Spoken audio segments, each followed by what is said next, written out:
ये तुम्हें ये फंक्शन मिलेगा। ये फंक्शन हमें क्लास 11th में उतना नहीं मिलता है, 12th में ये फंक्शन हमें मिलता है नॉर्मली।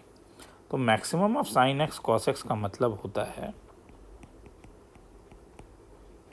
कि पहले इस फंक्शन का मतलब समझो। हाँ, जैसे मैं अगर एफ ऑफ 0 पूछूं तो मैक्सिमम ऑफ साइन 0 कॉस 0, और हम जानते हैं कि साइन 0 का वैल्यू 0 था, कॉस 0 का 1 था, तो ये 1 होगा। ठीक है।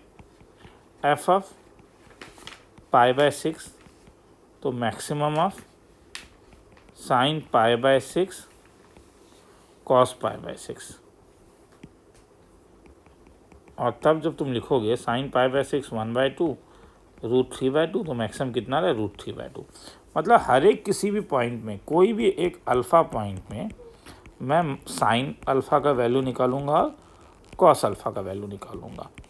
अगर साइन अल्फ़ा मेरा कॉस अल्फ़ा से बड़ा हुआ तब वैल्यू साइन अल्फ़ा लेगा, क्योंकि और अगर साइन अल्फ़ा कॉस अल्फ़ा से छोटा हुआ, इक्वल टू में तो दोनों सेम है, तब ये कॉस अल्फ़ा लेगा, या इक्वल टू में तो कुछ भी ले सकते हो। तो ऐसे सम को ऐसे लिखा जाता है, मगर ऐसे सम में 99% टाइम हम इसे ग्राफ से ड्रॉ करते हैं। तो अगर मैं ड्रॉ करूं तो 0 से π/2, क्योंकि ये 0 से π 2π, क्योंकि ये 2π पीरियोडिक है, 2π के बाद सब अपना वैल्यू रिपीट करता है। ये साइन एक्स है,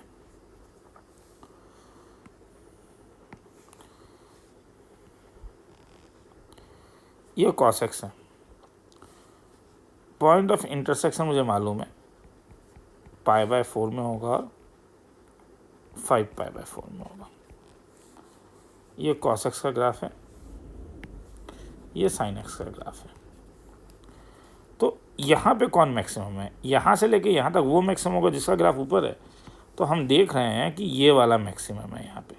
फिर कौन मैक्सिमम है? फिर अब ब्लैक लाइन मैक्सिमम हो गया, फिर उसके बाद रेड लाइन मैक्सिमम हो गया। तो इसका मतलब क्या हुआ कि ये इस वाले पोर्शन में कॉस मैक्सिमम है, उसके बाद साइन मैक्सिमम है, उसके बाद कॉस मैक्सिमम है। अब रेंज क्या था? रेंज था तुम्हारे पास कि तुम एक्स वाई एक्सिस में कहाँ से कहाँ तक ले सकते हो। तो ये जो ब्लू लाइन है इसका मैक्सिमम वैल्यू 1 है और मिनिमम वैल्यू जो है वो -1/√2 है।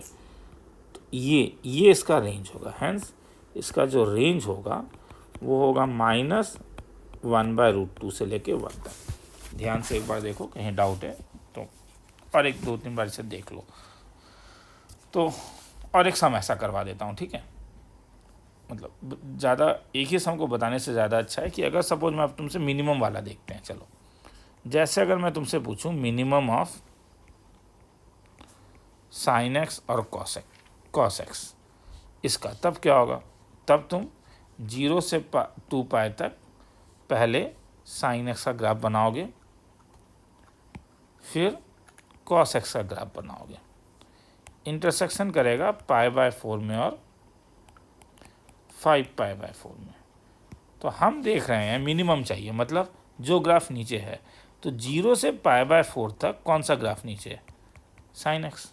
फिर रेड लाइन नीचे है तो ये लेगा ना। मतलब समझ में आया? किसी भी एक वैल्यू में तुम जब वैल्यू ऊपर लोगे तो ये साइन ही मिलेगा और ये क्या मिलेगा? कॉस है। तो कौन सा वैल्यू छोटा होगा? श्योर कॉस से छोटा है। मगर यहाँ पे अगर तुम किसी भी पॉइंट में बी में लोगे तो ये तुम्हें कॉस भी देगा और ये तुम्हें साइन भी देगा। तो छोटा कौन सा हुआ? साइन भी छोटा हुआ। तो जो ग्राफ नीचे है वो छोटा होगा। ये वाला जो पॉइंट है ये -1 था और ऊपर में ये मैक्सिमम यहाँ तक आ रहा है। π/4 जो है ये 1/√2 है। तो वाई एक्सिस वो कहाँ से कहाँ तक ले रहा है? माइनस। तो इसलिए इसका जो रेंज होगा वो -1 से लेके 1/√2 तक आया है समझ में। और असाइनमेंट सीट्स में क्वेश्चन है, करके देख लेना।